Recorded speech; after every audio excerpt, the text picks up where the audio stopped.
On my birthday, my girlfriend rushed off, texting, "X needs me. Don't wait up." I replied, "Understood." Then I packed all her designer clothes and sent them via courier to her ex's address with a note, "She's yours now." 3 hours later, her ex was angrily calling me because she was crying on his doorstep with suitcases. Original post I32M staring at a half-eaten lobster mac and cheese. My birthday dinner. Nicole, 28F, my girlfriend of 2 years, was supposed to be here. She's not. About 4 hours ago, as I was prepping her favorite meal for my birthday, she blew in, already dressed for a night out. "Hey babe, happy birthday," she pecked my cheek. "Andrew needs me. Super urgent. Can't talk? Don't wait up." Andrew, 30M, is the ex she swore was ancient history, but who regularly manufactured crises only Nicole could solve. Before I could process, my phone buzzed. Her text, "Ex needs me. Don't wait up." No apology. Nothing. The switch in my head just flipped. This wasn't new, but on my birthday, with that text, done. My reply, "Understood." Then, a strange calm. I looked at her side of the closet, overflowing with designer everything. Prada, Gucci, Louboutins. Stuff mostly bought with her influencer money, but taking up prime real estate in my apartment. So I started packing, carefully, methodically. 3 large suitcases and 2 oversized totes. Every dress, every shoe, every ridiculously priced face cream. An hour and a half later, her life was neatly containerized. Andrew's address was still in her car's GPS from her last Mercy mission. I wrote a note, "She's yours now. Looks like she needs you more." Tucked it into a suitcase. Called a 24/7 rush courier. Watched them load up her worldly possessions. "Handle with care," I said. "Very valuable." 3 hours later, an unknown number. "Mark?" Gruff, annoyed. Speaking. "Andrew, what in the world?" Nicole was wailing dramatically in the background. "She's on my doorstep, with all her stuff, crying. Says you threw her out. She's hysterical about all her expensive things, saying some of it better not be damaged." I sipped my wine. Did I? Or did she choose to be with you on my birthday because you needed her? I just helped her belongings catch up. Everything was packed carefully. You're insane. She came here because I was having a crisis. Funny you're calling me about suitcases instead of handling said crisis. She has nowhere to go. Her name isn't on the lease here. You can't just kick her out. The entitlement was already blooming. She's not on my lease either, Andrew. It's my place. She left. I forwarded her mail, so to speak. This is nuts. Let her back in, or come get her stuff. Nicole was now screeching something about how she'd check every single item. Nope. She made her choice. You're her emergency contact. Deal with it.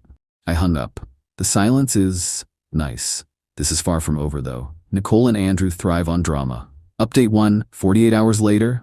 The last 2 days, a masterclass in Nicole's meltdown mechanics. Thanks for the DMs and comments. Glad y'all see it too. After Andrew's call, I blocked him. Then Nicole's barrage began.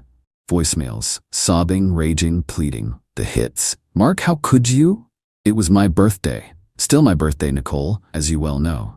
I was just being a good friend to Andrew. My expensive stuff. It's crammed into Andrew's tiny apartment. He's freaking out. You better hope nothing is missing or broken. Sounds like a them problem. You're so for everything. Yes, after everything I put up with. Andrew says I can't stay. His new girlfriend is pissed. You have to let me come back. New girlfriend? So Andrew's crisis was probably new relationship drama he dragged Nicole into. Classic. Yesterday morning, her older sister Stephanie, 35F, used her emergency key to barge in. Stephanie. Mark, what is going on? Nicole's hysterical. You threw her out on your birthday? Morning, Stephanie. Coffee? Nicole left on my birthday for Andrew. I sent her things to her chosen destination. Don't be a smartass. She made a mistake. Andrew manipulated her. Or she enjoys being his savior. This isn't new, Stephanie. Just the first time on my birthday with a text dismissal. Stephanie softened slightly. She knows Nicole. Okay, maybe she overreacted, but sending her stuff? Harsh. She's got nothing. Me, she has multiple suitcases of designer gear. She's with Andrew, her priority. He's kicking her out. His new girlfriend Lauren went ballistic. Nicole's literally at a cafe with her luggage. The sheer expectation that I'd fix this was astounding. Me. Sounds like a Nicole-Andrew-Lauren problem, not a Mark problem. She created this. She's your girlfriend. Was she? Her actions were pretty clear. We're done. This was the final straw. Stephanie argued, guilt-tripped, pleaded. I stood firm. She left, fuming, to rescue Nicole. Hours later, my landlord, Mr. Roberts, called. Mark, strange call. A young lady, Nicole, claiming to be your fiancée, said you illegally evicted her, needed access. Fiancé? Illegal eviction? The audacity. Mr. Roberts, Nicole was my girlfriend, not engaged. She moved out after a disagreement. Lease is solely in my name. Thought so. Sounded dramatic. Mentioned calling police about her belongings. She has them. They were couriered to her exes. All right, son. Heads up. Nasty breakup. So now it's illegal eviction and fiancé status. Change the locks. Lawyer friend confirmed I'm clear. She's not on the lease. The entitlement is escalating. This is just the appetizer, I fear. Tonight, that leftover lobster mac. Tastes like freedom. Update 2. 1 week later. This week, the entitlement hit warp speed. Nicole's attempts to reclaim her throne in my apartment have been creative. After failing with the landlord, she took to social media. The influencer leveraged her platform. Vague, teary-eyed posts. Betrayal hurts most from someone you loved. Some people have no heart. Kicked out and abandoned. Pics with Stephanie and another friend, Heather, looking somber. Just want my things and my peace back. Followed by a GoFundMe. Help Nicole get back on her feet. Goal, $10. The GoFundMe narrative. Cruel ex threw me out with nothing. Lie, she had suitcases of clothes, trying to destroy my life. Need help securing new apartment and replacing essential belongings he refuses to return. Double lie. Her followers lapped it up, though a few skeptics asked about her recent designer hauls. Those comments vanished quickly. Then, Andrew's new girlfriend, Lauren, DM'd me on IG. Lauren, Mark, over this Nicole drama. Andrew's an idiot, but she's manipulative. Cried at our place for 2 days, trashing you, expecting him to dump me. Tried to wear my clothes. When Andrew finally told her to leave, total meltdown. Me. Sounds like Nicole. Sorry you're dealing with it. Lauren, she told Andrew you were abusive and controlling. That's why she fled to him. He almost bought it until I pointed out the perfectly packed Louis Vuitton luggage. Not exactly fleeing in terror. Me. Abusive and controlling. Of course. Exactly. FYI, she's telling everyone you stole her valuable stuff for the GoFundMe. Andrew actually gave her cash, felt guilty. Moron. So now I'm an abusive, thieving ex. Lovely. Next, Nicole's mom, Nancy, 50s, called. This was a week after the initial incident. Nancy, Mark, appalled.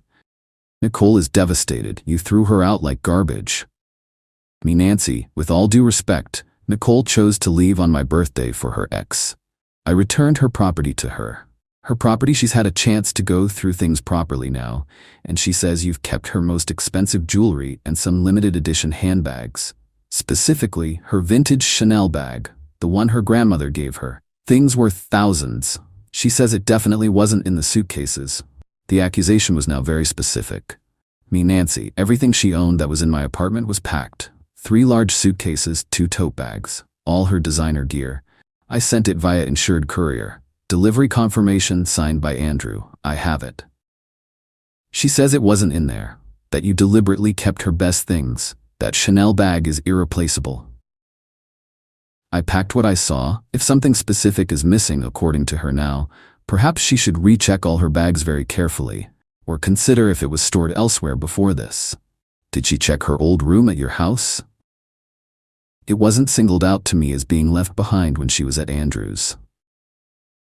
Are you calling my daughter a liar? Me, I'm saying I sent everything I found in my apartment. If she genuinely believes, after a thorough search, that items were stolen by me, she should file a police report. I have delivery documentation for all the luggage. A calculated bluff. I doubted she'd want cops involved with her GoFundMe scam. Nancy, unacceptable. Find that bag or our lawyer calls. Me, I await any communication from your lawyer. Goodbye, Nancy. Click. Lawyers? Predictable. My response? Targeted. I emailed Nicole, CC'd Stephanie. Subject, your belongings and recent accusations, Nicole. It has come to my attention via your mother that you are now claiming, a week after receiving your belongings, that I have stolen specific items of yours, including expensive jewelry and a vintage Chanel bag.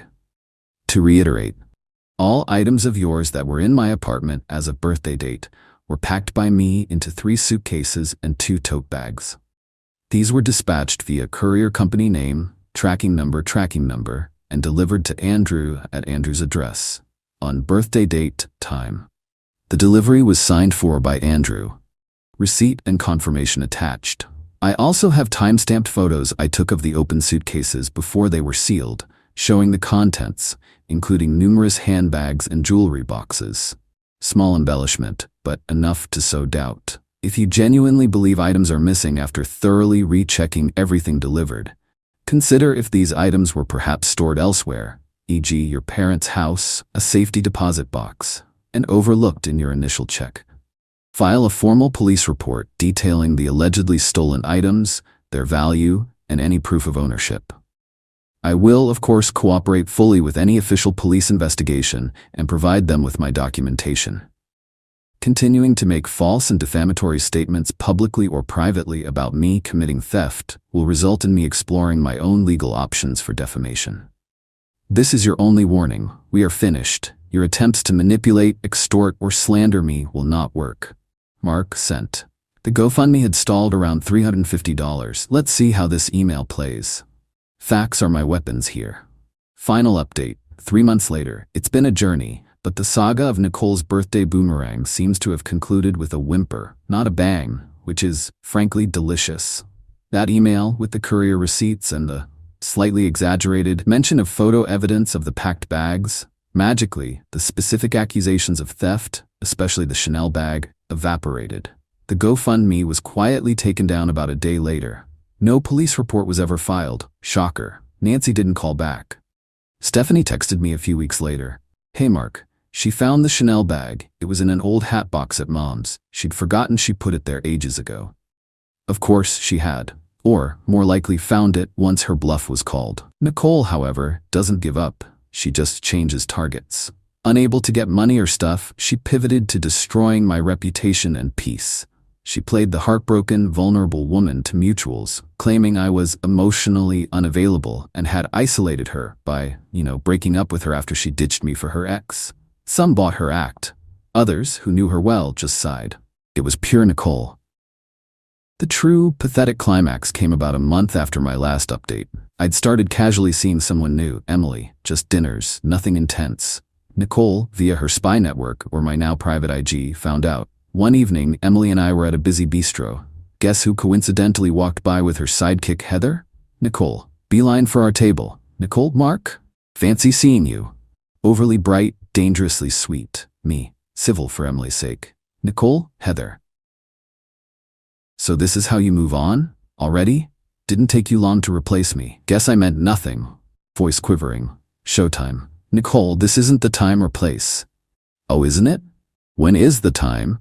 When you deigned to tell me you were seeing someone? Or were you just going to keep her a secret, like you kept your contempt for me a secret? Heads was her stage. No contempt, Nicole. A breaking point. You reached it on my birthday. You made your choices. We're done. Please leave us alone. Tears flowing. Full victim mode. Leave you alone? After you humiliated me? Sent my things to Andrew's place? Like trash? Louder now. He has a new girlfriend, Mark. I was stranded because of you. That was it. My patience evaporated. The sheer audacity to blame me for her being stranded with the ex she ran to. Me, calm, cold, but loud enough for nearby tables. Nicole, you were stranded because you ran to your ex on my birthday, claiming he needed you. You chose Andrew's. You chose his drama, his actual girlfriend not wanting you there. Consequence of your actions, not mine. I sent your things where you went. Humiliation? How about being dished by your girlfriend on your birthday via text so she can play hero for her ex? You seem to forget that part. Silence. Nicole's jaw dropped. Fury replaced tears. Heather looked mortified. Emily, mildly impressed. Nicole, you absolute jerk! She hissed, then stormed off, Heather trailing. The surrounding diners quickly resumed their meals, some smirking. The waiter, bless him, brought us drinks on the house. Emily just said, "Wow, that was Nicole." We laughed about it later. It was actually a bonding moment. The fallout. That public meltdown torpedoed Nicole's victim narrative for anyone who saw it or heard the accurate retelling. Turns out, airing your skewed, dirty laundry isn't always a winning strategy. Andrew and Lauren are still together. Lauren made it clear Nicole is banned. Andrew surprisingly backed her. Nicole lost her prime enabler. Stephanie, Nicole's sister, even sent a terse apology text after the found Chanel bag news. Hey Mark, sorry for how I came at you about all that. Nicole can be a lot. Hope you're okay. Nicole? Still an influencer? Still posting filtered selfies? Engagement's down. Heard she's in a tiny studio, the GoFundMe flopped, and her parents cut back financial support after the drama over the stolen Chanel that she conveniently misplaced for weeks. She's reportedly complaining constantly about how hard her life is. Entitlement is a hard habit to break. Her friends like Heather stick around, probably because Nicole's drama makes their own lives seem stable. Me, I'm genuinely good. Emily and I are still dating, taking it slow, enjoying it. The apartment is peaceful. My closet is mine again. I learned about boundaries and not tolerating disrespect. No grand revenge, just the steady, grinding consequences of Nicole's choices. She wanted to be the main character. Now she is, in her own self-inflicted, slightly tragic, mostly ridiculous drama. She got what she sowed, a life diminished by her own entitlement. And that, my friends, is a satisfyingly real resolution. Thanks for the vent space, Reddit. Helped a ton. Peace. My wife secretly gave her brother access to our savings, just in case, so I played along until he took the bait. Original post: I, 29 male, discovered something 3 months ago that changed how I see my marriage. Been with Melanie, 27, for 5 years, married for 2. Always thought we were solid. The discovery happened by accident. Was updating our password manager. Yeah, I'm that guy who actually uses one, when I noticed something weird. Our savings account had a login I didn't recognize. Not the bank's main site, the mobile app version. Checked the login history. Someone had been accessing it regularly. Not taking money, just looking. Every few days, from an IP address that wasn't ours. My first thought was we'd been hacked. Started to call the bank, then stopped. The access pattern was too regular. Too careful. Hackers don't just window shop. Did some digging. The bank's security logs, love online banking for this, showed the account had been set up for mobile access 6 months ago. I hadn't done it, which meant confronted Melanie that evening, kept it casual. Me, hey, did you set up mobile banking for the savings account? Stirring pasta, not looking up. Oh yeah, easier to check balances. Cool, just noticed the login history looked weird. She dropped the spoon. What do you mean? Multiple logins from different IP addresses. Her face did this thing, like cycling through excuses in real time. Finally landed on defensive. Melanie, I sometimes check from work and my phone, different networks. At 2 a.m. from across town? Silence. Then the tears started. Okay, I gave Garrett the login.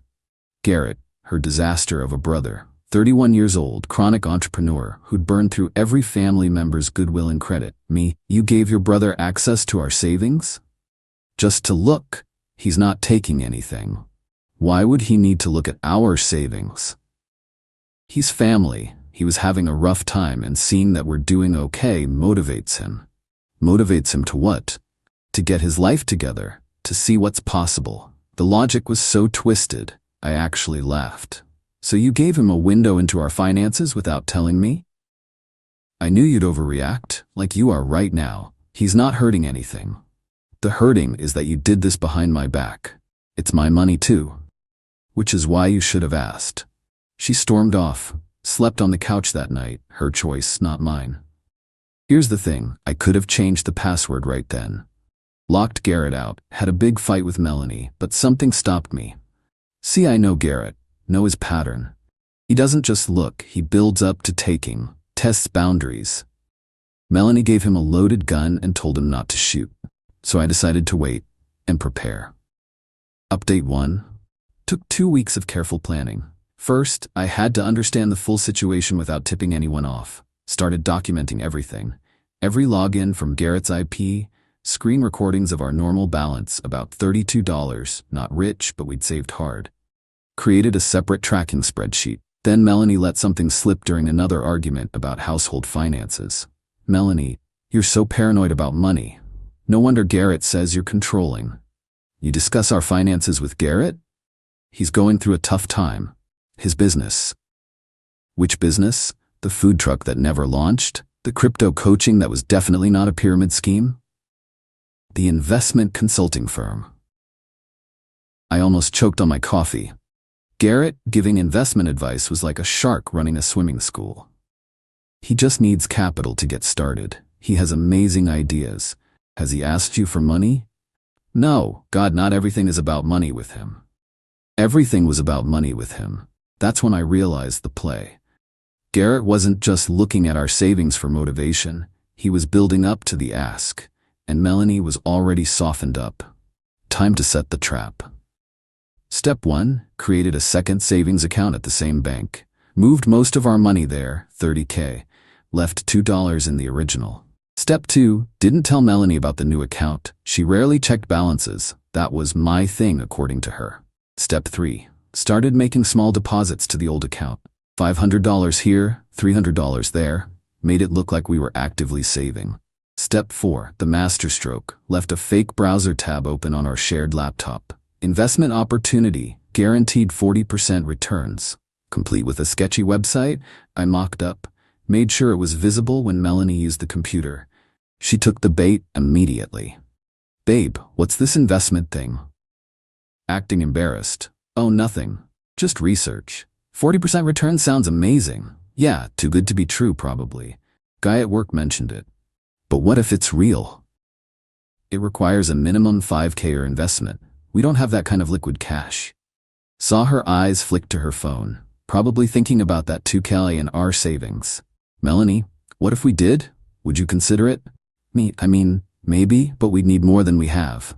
Planted the seed. Now to wait.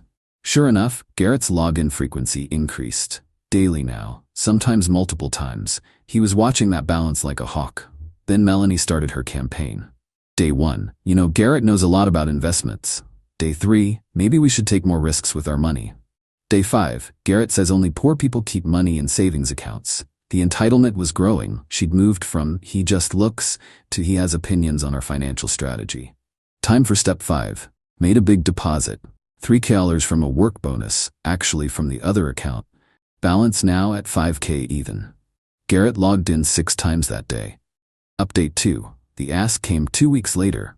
Family dinner at Melanie's parents' house. Garrett showed up in a new suit. Red flag number 1. Garrett Theodore, my man, how's the accounting world? It's project management, but good. Right.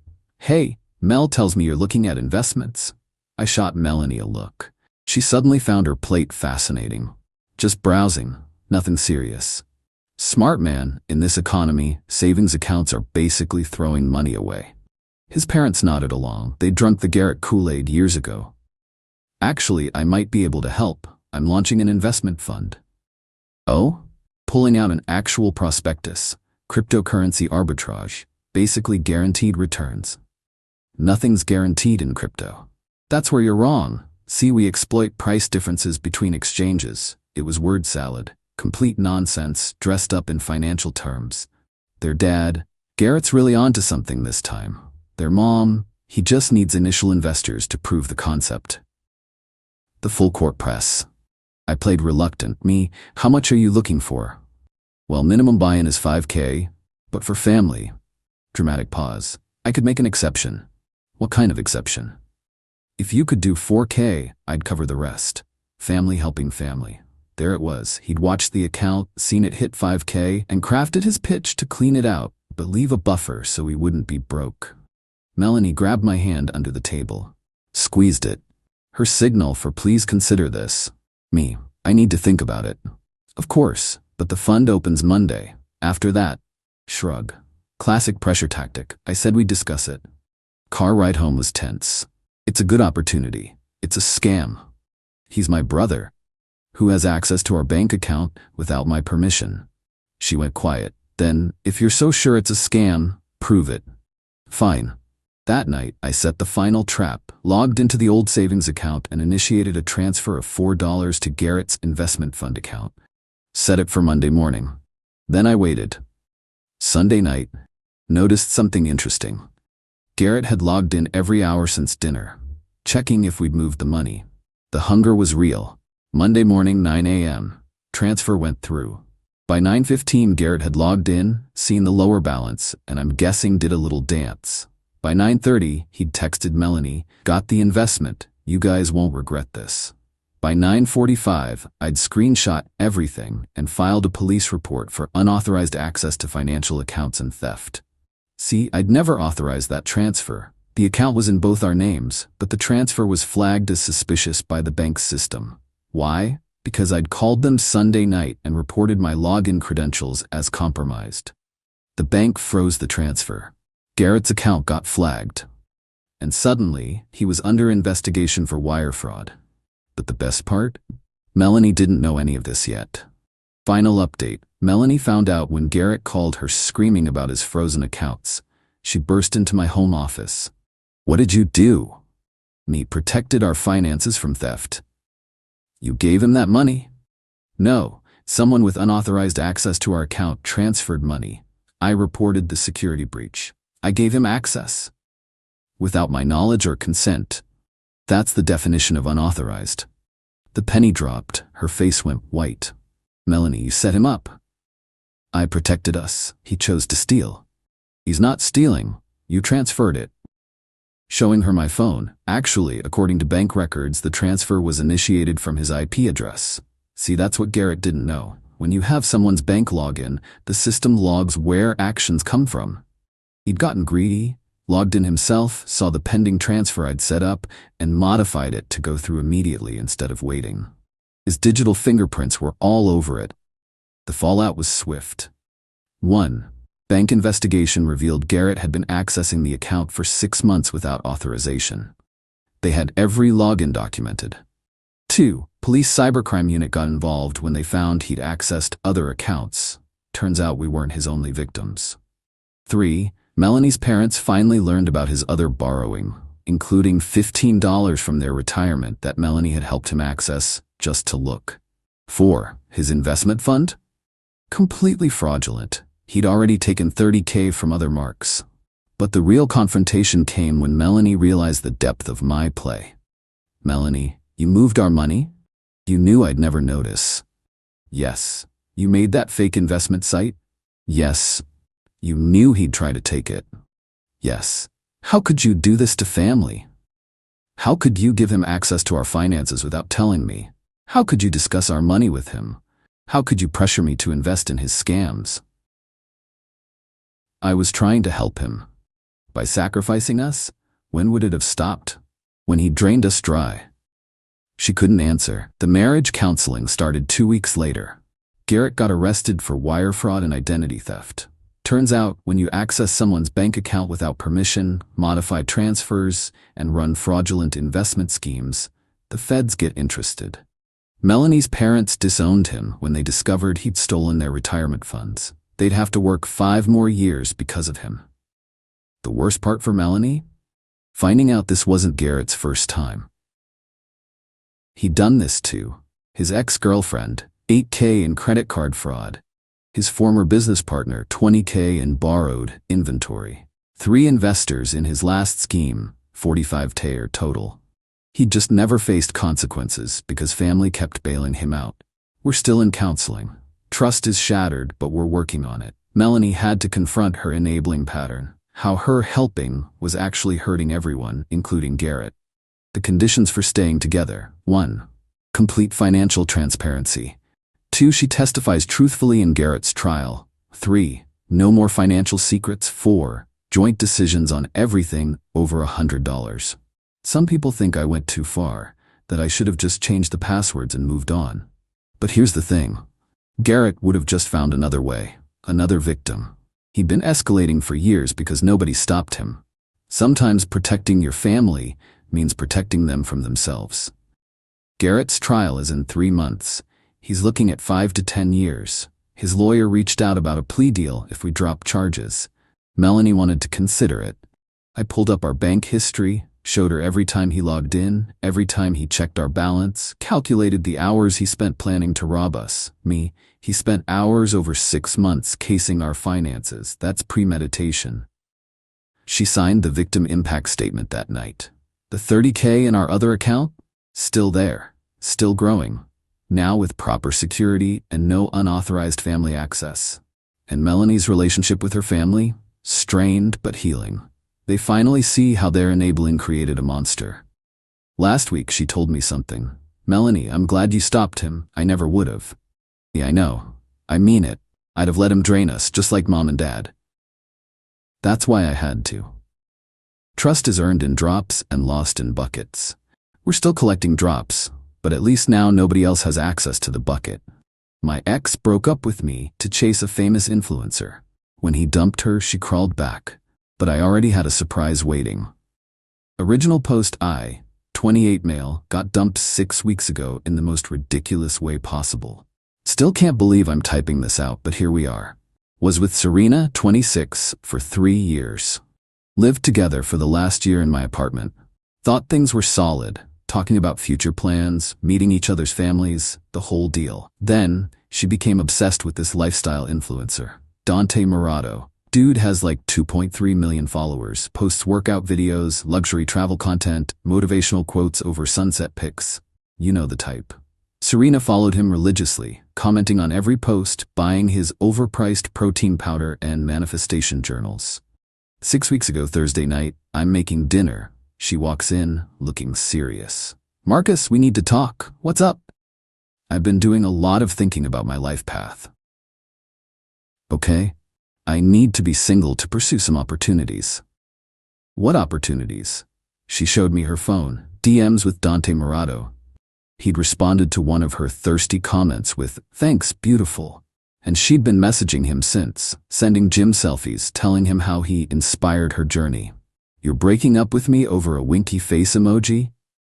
You don't understand. He invited me to his fitness retreat next month. This could change my life. It's a $3,000 MLM scam retreat. It's a networking opportunity. He sees something special in me. He sees your credit card. You're just jealous because you're stuck in your boring accounting job while some of us have bigger dreams. My boring job pays for this apartment. Exactly. You have no ambition? Dante says we need to surround ourselves with people who match our energy frequency. She actually said energy frequency, with a straight face. Packed her stuff that weekend, moved back with her roommate Kendra, blocked me on everything except email, needed that for logistics. Posted a bunch of new chapter and level up season stories on Instagram. Here's the kicker. She didn't just leave. She tried to rebrand her whole life. Started a fitness Instagram. Called herself a wellness journey curator. Posted daily about leaving toxicity behind and choosing growth, all while spending her savings on Dante's programs, supplements, and that stupid retreat. I focused on work, hit the gym, ironically, hung with friends, tried not to think about how 3 years ended over an influencer's emoji. Then last week happened. Update 1. Got an email from Serena 2 weeks ago. First contact since the breakup. Hey, can we talk? Really need to speak with you. Ignored it. Then came the texts from a new number. Marcus, please, it's important. I know you're getting these. Just 5 minutes? Friday night, she showed up at my apartment building, waited by the entrance. I was coming back from dinner with coworkers when I saw her. She looked rough. Hair unwashed, designer gym clothes she'd bought for the retreat, looking wrinkled. Been crying. Serena. Marcus, thank God I've been trying to reach you. Me, I noticed. What do you want? Can we talk, please? Just 5 minutes? Against my better judgment, we went to the coffee shop across the street. Public place seemed safer. The retreat was not what I expected. Shocking. There were 200 people there, all women. Dante barely showed up except for group photos and his sales pitch for the next level program. The influencer who messages hundreds of women wasn't interested in a personal connection? Wild. Don't be mean. I'm trying to apologize. Me? Or what exactly? I made a mistake. I see that now. We had something real and I threw it away for a fantasy. And I want to come home. The audacity. Home? You mean my apartment that you left because I lack ambition? I didn't mean those things. I was caught up in the excitement. You meant them enough to end a 3-year relationship. Then she dropped the real reason she was there. I'm broke, Marcus. The retreat was $3,000. The premium supplements were $500. The VIP meet and greet was another $1,000, plus flights, hotels, the new workout gear. That's unfortunate. I lost my job, kept taking time off for Dante's live streams and workshops. They fired me last week. Still unfortunate. Kendra's kicking me out, says I can't make rent. Sounds like a you problem. Her face hardened. The tears stopped. Wow, 3 years together, and this is how you treat me. You ended those 3 years for an Instagram DM. I'm apologizing. What more do you want? Nothing. I want nothing from you. You're really gonna let me be homeless? I'm going to let you figure out your own life, like an adult. She stormed out. But I knew this wasn't over. When Serena felt cornered, she got creative. Update 2. The entitlement went nuclear after the coffee shop rejection. First, she tried the sympathy route.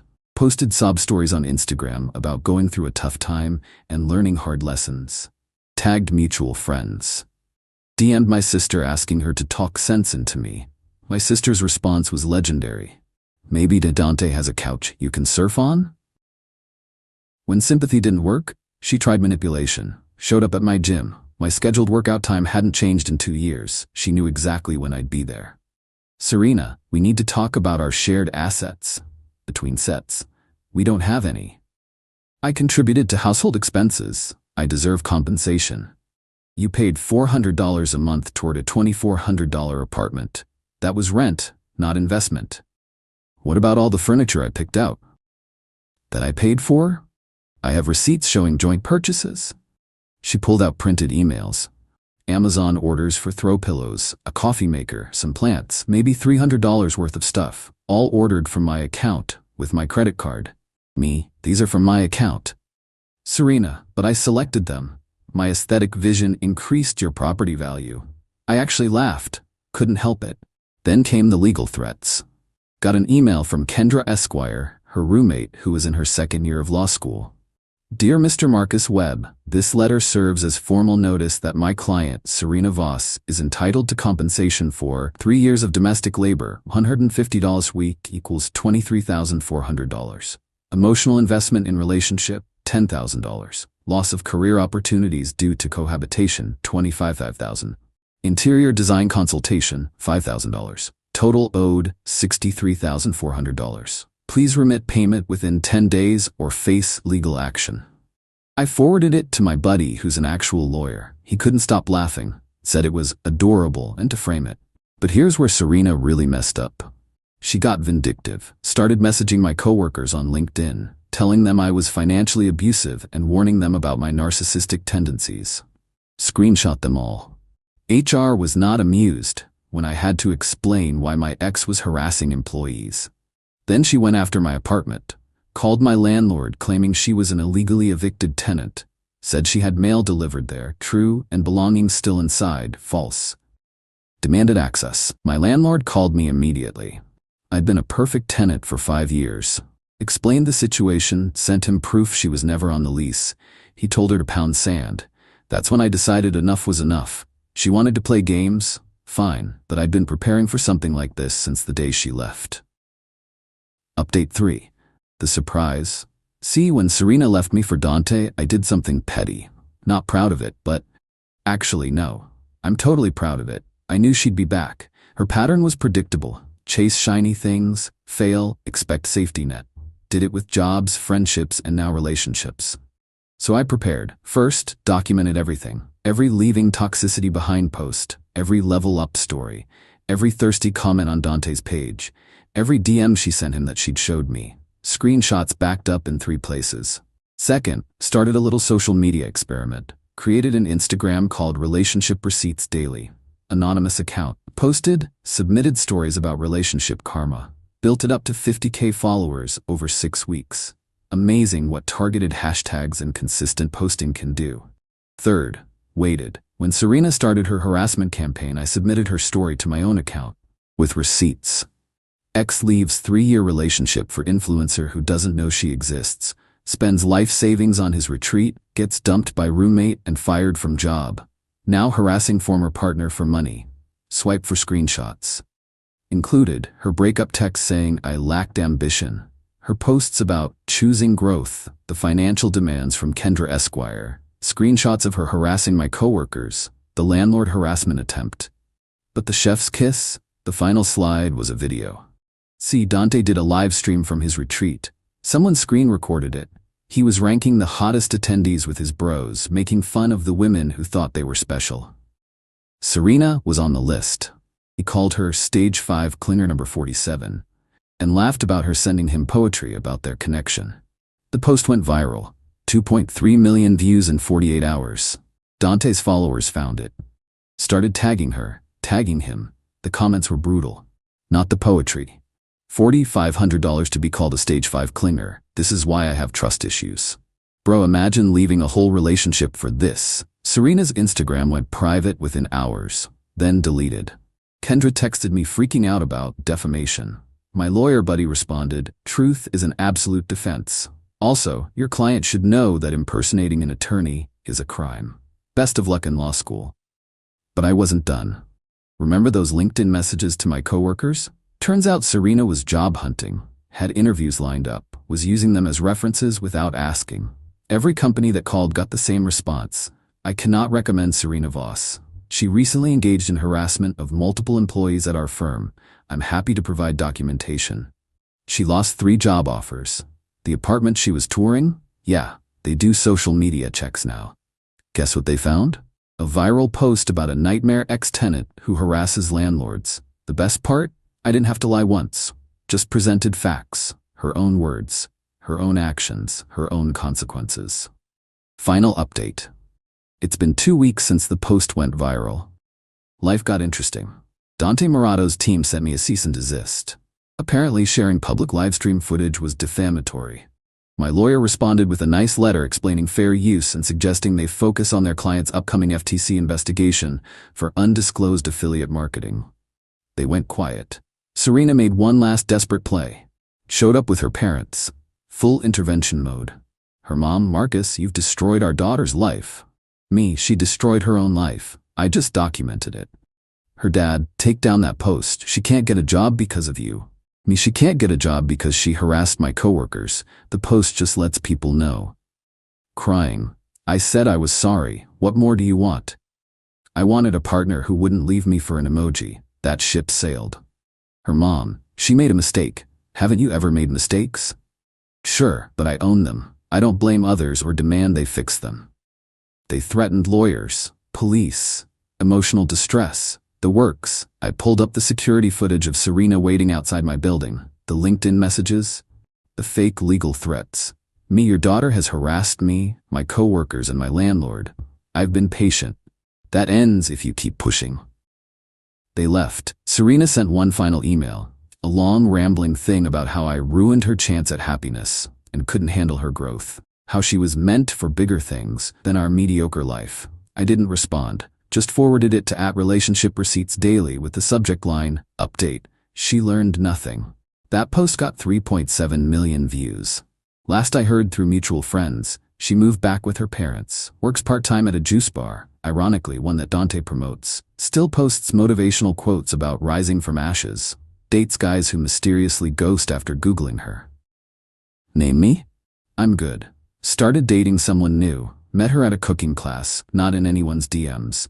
She laughed when I told her the story. Said anyone who leaves a stable relationship for an influencer's attention deserves whatever karma delivers. My apartment's quieter now. Replaced all the stuff Serena picked out. Turns out, I have decent aesthetic vision myself. Who knew? The @RelationshipReceipts Daily account is still going strong. Anonymous admins now run it. Became a whole thing about accountability in the age of social media. Even got mentioned in a few articles about viral justice. Some people called me petty, said I went too far. Maybe. But here's the thing. I didn't make Serena do any of those things. Didn't force her to harass people, make legal threats, or try to destroy my life when her influencer fantasy collapsed. I just made sure the receipts were public. She wanted to leave our mediocre life for something bigger? Cool. But she doesn't get to crawl back when the bigger thing sees her as Clinger number 47. Actions meet consequences. It's not revenge. It's just math. And somewhere out there, Dante's still selling $3,000 retreats to the next batch of Serenas. Circle of life, I guess. At least I kept the coffee maker. She said, you need to do the work on your toxic masculinity. I replied, self-improvement is key. I joined a men's group. My first breakthrough was realizing the most toxic thing in my life was her. She was stunned when I broke up with her, citing her own advice. I, 32 male, just ended things with Margot, 30, after 2.5 years. The conversation went something like this. I've been doing the work you suggested on my toxic masculinity, and I've had a breakthrough. Oh my God, finally! What did you realize?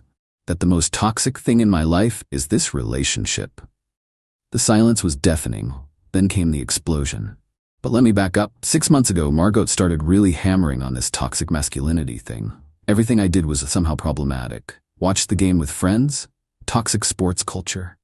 Went to the gym, obsession with physical dominance. Didn't cry during a sad movie? Emotional repression.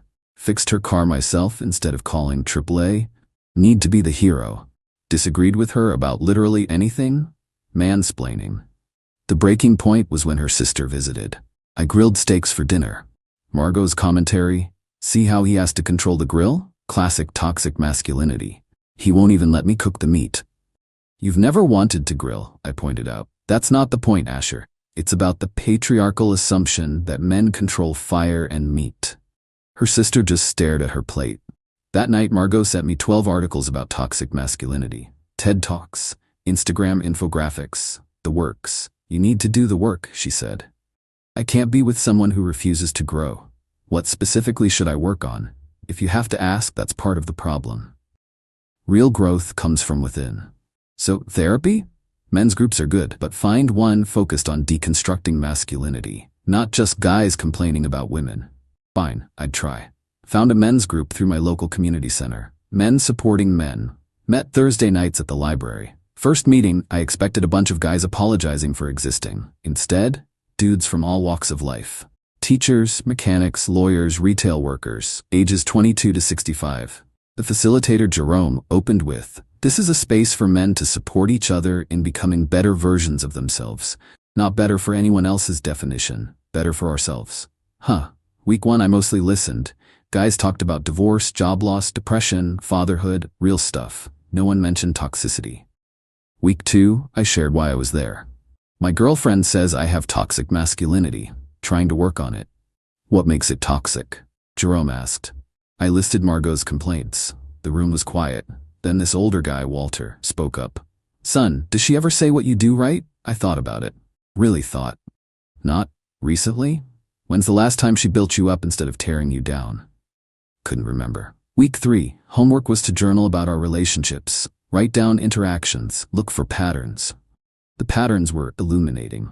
Monday, made Margot coffee. She criticized how I stirred it. Clockwise is aggressive, counterclockwise is gentler. Tuesday, suggested a restaurant. Why do you always have to decide where we eat? Let her pick. Why do I have to do all the emotional labor of choosing? Wednesday, complimented her presentation for work. Classic male need to validate women's work like we need your approval. Thursday, didn't compliment her outfit. You never notice anything I wear. Opened her car door. I'm capable of opening doors, Asher. Didn't open it next time. Wow, chivalry really is dead. Brought the journal to group. Anyone else see the pattern? Jerome asked after I read some entries. Everyone did. You're in a no-win situation, said Marcus, a divorced dad. Everything you do is wrong because she decided you're wrong. But what if I do have toxic traits? Maybe you do, Jerome said. We all have areas to improve, but healthy partners help us grow. They don't tear us down and call it help. Week 4, we discussed boundaries. I realized I had none with Margot. She criticized everything and I just took it. Why? Jerome asked. Because she's trying to help me be better? Is she? Or is she trying to make you smaller? That hit different. Week 5, Margot noticed changes, not good ones in her opinion. You're getting defensive lately. I'm setting boundaries. See? Defensive. You should be thanking me for helping you grow. Growth through constant criticism? It's not criticism, it's observation. God, your toxic masculinity is getting worse. What are they teaching you at that group? Self-respect? She laughed. Actually laughed. Men centering themselves. Typical. That night, I made a decision. Week 6, told the group I was thinking of leaving her. What's stopping you? Walter asked. We live together. Share a lease. She'll make it hell. It's already hell, Marcus pointed out. Fair. Week 7, started preparing, found subletter options, researched tenant rights, documented everything. Week 8 was Thanksgiving, Margot's family gathering. The final straw happened there. Her cousin brought her new boyfriend. Nice guy, software developer. Margot spent the evening pointing out his toxic traits to me. See how he serves her plate first? Performative chivalry. Notice how he mentions his job? Male need for status. Watch how he sits, taking up space, manspreading. The poor guy was just existing. After dinner, Margot's mom pulled me aside. Asher, honey, can I ask you something? Sure, Linda. Are you happy? The question broke something in me. No, I'm really not. I didn't think so. You know, Margot's been like this since college.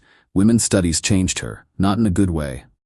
She means well. No, sweetie, she doesn't. She likes feeling superior, always has. That night, driving home, Margot continued her critique. Your toxic masculinity was on full display. How you had to help Dad with the TV. How you ate seconds without asking. How you... I'm done. What? I'm done. With this. With us. I've been doing the work like you asked, and I've realized the most toxic thing in my life is this relationship. She laughed. That condescending laugh. You can't break up with me for helping you grow. Watch me. This is exactly what toxic men do. Abandon women who challenge them. No, this is what healthy people do. Leave relationships that tear them down. Where is this coming from? That stupid men's group? The group helped me see what was already there.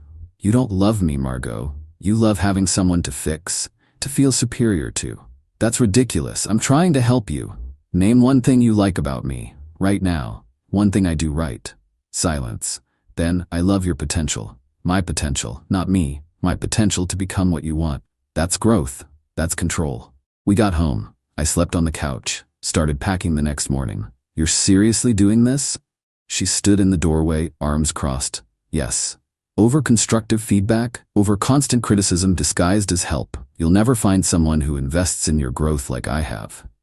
God, I hope not. This is traumatic behavior, Asher, walking away when things get challenging. No, staying in emotional abuse because it's familiar is traumatic behavior. I'm choosing health.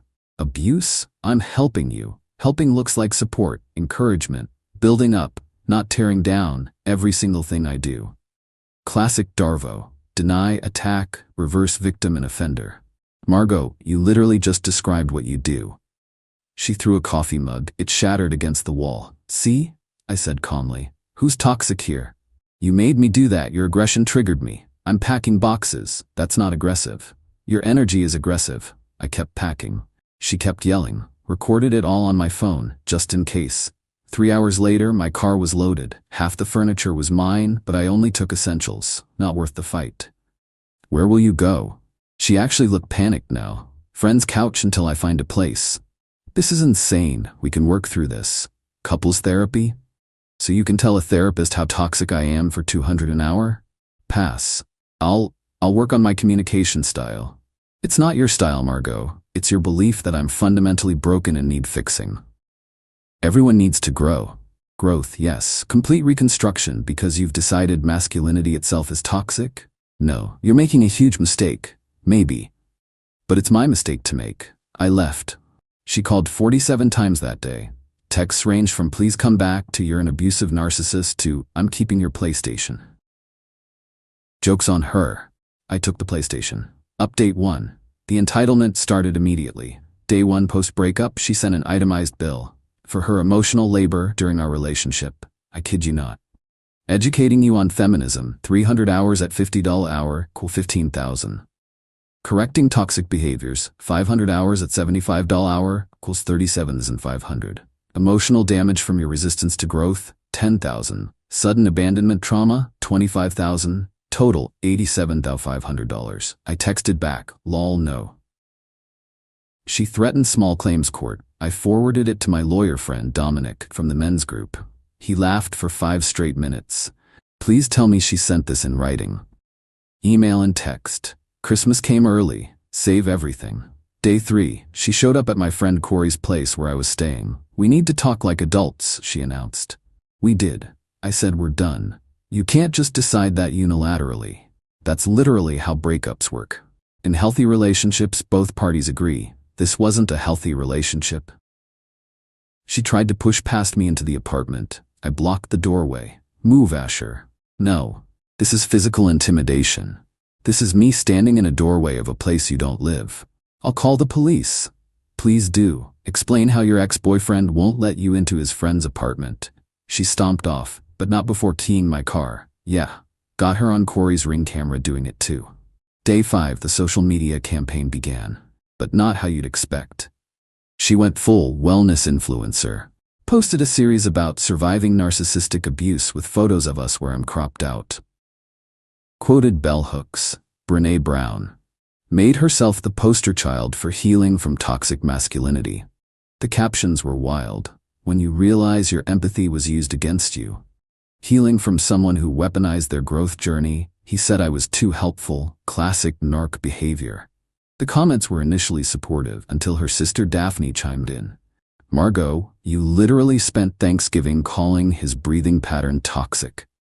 Margot deleted the comment. Daphne posted screenshots on her own page. Since my sister wants to play victim publicly, here's the truth. She emotionally abused this man for years under the guise of helping. I watched it, we all did. Asher, if you see this, I'm sorry we didn't speak up sooner. The comments shifted. People who knew us started sharing their observations. Remember when you made him apologize for sneezing too loud? Didn't you tell him his laugh was aggressive? You said his way of loading the dishwasher was misogynistic. Margot's response? She made her account private and sent Daphne a cease and desist she drafted herself. Legally meaningless, but dramatically written. Day 8, I found an apartment. Small studio, month-to-month lease. Perfect for starting over. Margot somehow found out. Showed up during move-in with printed articles. I've been researching, she announced. You might have narcissistic personality disorder. Based on? Your refusal to accept feedback. Your abandonment of our growth journey. Your toxic need for independence. Independence is toxic now? When used to avoid accountability? Yes. My new neighbor, an elderly woman named Rosetta, watched this unfold from her doorway. Young man, is this person bothering you? I'm his girlfriend. Margot snapped. Ex-girlfriend, I corrected. Oh honey, Rosetta said to me, want me to call building security? I'm helping him. Margot protested. Doesn't look like he wants your help, Rosetta observed. He doesn't know what he wants. He's in a toxic masculinity spiral. Rosetta looked at me, then at Margot. Sugar, the only toxic thing I see here is you harassing this nice young man. Margot left, but not before slipping printed articles under my door. Signs your partner is a covert narcissist. When men weaponize therapy, the danger of men's rights groups. That last one made me laugh. My men's group spent last week discussing healthy cooking and work-life balance. Real dangerous stuff. Day 10, she tried a new approach. Showed up with a gift basket, organic tea, a journal, a book called Unpacking Privilege. I realize I came on too strong, she said. I want to support your journey, not control it. Margot, we're not together anymore. I know, this is friendship, platonic support. I don't want that either. You're isolating yourself. That's concerning behavior. I have friends, a support group. I'm not isolated. Male echo chambers don't count. Goodbye, Margot. This conversation isn't over. Yes, it is. She left the basket. I gave it to Rosetta. She loved the tea. Day 14, the escalation really began, but I'll save that for the next update. Just know it involves her mom, a wellness retreat, and the police. The men's group has been my lifeline. Last meeting, Jerome asked how I was doing. Free, I said. For the first time in years, I feel free. That's growth, Walter said. Real growth, not whatever she was selling. Still feel guilty sometimes, like maybe I should have tried harder. Tried harder to what? Marcus asked. Disappear? Become whatever she wanted? That's not growth, brother. That's death. He was right. Margot wanted me to do the work. I did, just not the way she expected, and the work led me away from her. Funny how that happens. Update 2. Remember how I mentioned her mom and a wellness retreat? Yeah, that was just the beginning. Day 15. Margot's mom Linda called, the same woman who pulled me aside at Thanksgiving. Asher, I need your help. Linda, I don't think. Please, just hear me out. Margot's spiraling. She signed up for a $3,000 wellness retreat to heal from narcissistic abuse. She can't afford it. That's not my problem anymore. I know, but she's telling everyone you financially abused her too, controlled the money. We split everything 50-50. I have Venmo receipts. Could you share those? Just to prove she's lying? I thought about it. Linda, no disrespect, but Margot needs to face consequences. Bailing her out won't help. You're right. God, you're right. I don't know what happened to my daughter. She got addicted to being right, to being the victim and the hero at the same time. Linda was quiet. Then, that's exactly it. Thank you for seeing it clearly. Day 18, Margot went to the retreat anyway, maxed out a credit card, posted constantly about her healing journey. The retreat was something. Decolonizing your heart, a woman's journey away from toxic love. She live-tweeted epiphanies, realizing how I dimmed my light to make him comfortable. My facilitator says I have excessive empathy disorder from giving too much, learning to reclaim my voice after years of silencing. Her sister Daphne texted me screenshots. I cannot with her. You dodged a nuclear missile. Day 20, midway through the retreat, Margot had a breakthrough, called me at 2 a.m. from a blocked number. I forgive you, she whispered. What? I've done the work. I forgive you for your limitations, for being unable to meet me at my level of consciousness. Margot, I'm hanging up. Wait. My facilitator says closure requires daily. Click. She called back 6 times. I turned off my phone. Day 22, she returned from the retreat, transformed. New crystals, new vocabulary, same entitlement, showed up at the men's group location. Yeah. She stalked the community center until she figured out where we met. Burst in during Marcus's share about co-parenting challenges. This is where you got poisoned against me. 15 men stared at her. Jerome stood calmly. Ma'am, this is a private meeting. I know what this is, a toxic masculinity support group.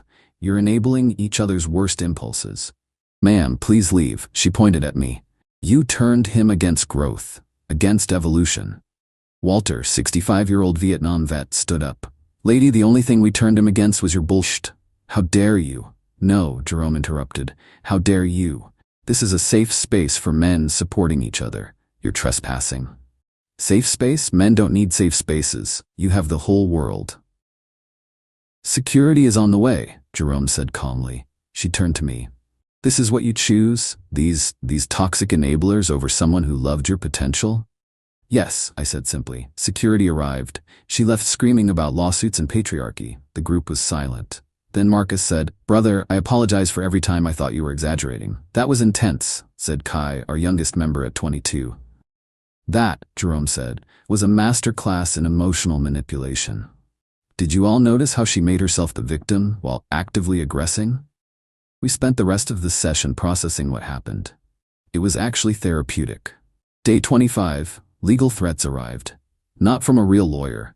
From Margot's legal consultant, aka her friend who took 1 semester of pre-law, claimed I owed damages for abandonment trauma, theft of emotional investment, sabotage of growth journey, defamation by truth. Yes, really. Dominic from the group responded on official letterhead. Dear Miss Margot, truth is an absolute defense against defamation. No money is owed for ending a relationship. Please cease contact with my client. P.S. Defamation by truth is not a legal concept. Day 28, she tried getting me fired. Called my workplace claiming I was dangerous and shouldn't work with the public. My manager Kenji called me in. So, got an interesting call about you. My heart sank. Sir, I can explain. No need. She claimed you were in a dangerous men's group plotting against women, then said you abandoned her during a spiritual awakening, then accused you of theft of emotional labor? I'm so sorry. Asher, relax, it was clearly unhinged, but document this for HR, get a restraining order. Already working on it. Good. Also, she said you're in therapy? A men's support group, yeah. Good for you, more people should. Day 30, court date for the restraining order. I had texts demanding $87,500, ring footage of her keying my car, security footage from the men's group incident, recorded calls and voicemails, screenshots of false accusations. She showed up with printed articles about narcissistic abuse, a spirit advisor as a character witness, a PowerPoint about toxic masculinity. The judge stopped her on slide 3. Ms. Margot, none of this is relevant to whether you've harassed Mr. Asher. But I'm showing context. He abandoned me during vulnerable growth. Breaking up isn't harassment. Keying cars is. Disrupting support groups is. Making false reports to employers is. Those were activism. Those were crimes. Restraining order granted. 1 year, no contact. As we left court, she yelled, "This is spiritual bypassing. You're avoiding the work." Her mom was there, looked exhausted, mouthed, "I'm sorry" to me. That evening, the men's group had a pizza party. Partially to celebrate my freedom, mostly because Jerome got a promotion. "How you feeling?" Walter asked. "Like I survived a cult." "You kind of did," Jerome said, "the cult of perpetual victimhood." "I actually learned a lot, though. About boundaries, self-respect, real growth." "That's the irony," Marcus added. "She pushed you to do the work, and the work led you away from her." "Think she'll ever get it?" Kai asked. We all looked at him. Sweet summer child. "No," everyone said simultaneously. Last I heard, Margot started a YouTube channel, Healing from Hidden Narcissism. Has 39 subscribers. Posted one video about how men's groups are radicalizing vulnerable males. The comments are all from her mom begging her to get actual therapy. Meanwhile, I'm thriving. Got promoted. Turns out, being less stressed makes you better at your job. Started dating casually, nothing serious, just remembering what healthy interaction looks like. The men's group continues weekly. We added a book club, currently reading The Body Keeps the Score. Fascinating stuff about trauma. Real growth work, it turns out, doesn't involve tearing anyone down. It's about building yourself up, supporting others, learning to recognize manipulation. Margot taught me a lot, just not what she intended. She wanted me to work on my toxic masculinity. Instead, I worked on recognizing toxic people. Best education I never asked for.